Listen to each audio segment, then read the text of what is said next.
जिन लोगों की सोच सकारात्मक होती है वे लोग ही कोई बड़ी सफलता हासिल कर पाते हैं। अच्छे लोगों के साथ रहने पर ही हमारे विचारों की नकारात्मकता दूर हो सकती है। अच्छी सोच का असर कैसे होता है ये एक कहानी से समझ सकते हैं। पुरानी कहानी के अनुसार एक राजा बूढ़ा हो गया था तो वे सोचने लगा कि 3 पुत्रों में से किसे भावी राजा नियुक्त करे। तीनों राजकुमार शक्तिशाली थे लेकिन राजा के लिए शक्ति के साथ ही बुद्धिमानी और सकारात्मक सोच होना भी जरूरी है। एक दिन राजा ने तीनों राजकुमारों को बुलाया और तीनों को एक स्वर्ण मुद्रा दी। राजा ने कहा कि इस एक स्वर्ण मुद्रा से एक ऐसी चीज लेकर आओ जिससे तुम्हारा कमरा पूरा भर जाए। 2 राजकुमारों ने कहा कि एक स्वर्ण मुद्रा में ऐसी कोई चीज नहीं आ सकती है जिससे कमरा भर सके, लेकिन राजा ने कहा कि आपको इसी मुद्रा में ये काम करना है। तीनों राजकुमारों की संगत अलग अलग थी। 2 राजकुमार बुरे लोगों के चक्कर में फंसे हुए थे इसलिए उनकी सोच नकारात्मक थी, जबकि एक राजकुमार ज्ञानी लोगों के साथ रहता था इसलिए वे सकारात्मक सोच के साथ रहता था।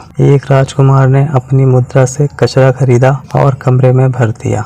दूसरे ने घास खरीदकर कमरे में भर दी। तीसरा राजकुमार बुद्धिमान था, वे एक दीपक लेकर आया और कमरे में दीपक जला दिया। दीपक की रोशनी से कमरा रोशन हो गया। इसके बाद उसने कमरे में वाद्य यंत्र बजे तो रोशनी और संगत से कमरे का वातावरण बहुत ही पवित्र और सकारात्मक हो गया था। जब राजा ने देखा तो तीसरे राजकुमार को भविष्य का राजा घोषित कर दिया। इस कहानी की सीख यही है कि हमें हर परिस्थिति में सोच सकारात्मक बनाए रखनी चाहिए, क्योंकि अच्छी सोच के साथ ही बड़ी सफलता हासिल की जा सकती है। किसी भी काम की शुरुआत सकारात्मक सोच के साथ करोगे तो काम आसानी से पूरा हो सकता है। सोच सकारात्मक कैसे बन सकती है, इस संबंध में एक और कहानी प्रचलित है। कहानी के अनुसार पुराने समय में एक गुरुकुल में गुरु शिष्यों को अच्छी संगत का असर समझाना चाहते थे। इसके लिए उन्होंने शिष्यों से गुलाब के पौधे के नीचे की मिट्टी उठाने के लिए कहा। शिष्यों ने मिट्टी उठाई तो गुरु ने कहा कि इसे सूंघो। शिष्यों ने मिट्टी सूंघी तो उसमें गुलाब की महक आ रही थी। गुरु ने कहा कि इस मिट्टी पर गुलाब के फूलों की पंखुड़ियां गिरती हैं तो उनकी महक मिट्टी में आ जाती है। इसी तरह जब हम सकारात्मक सोच वाले और बुद्धिमान लोगों के साथ रहते हैं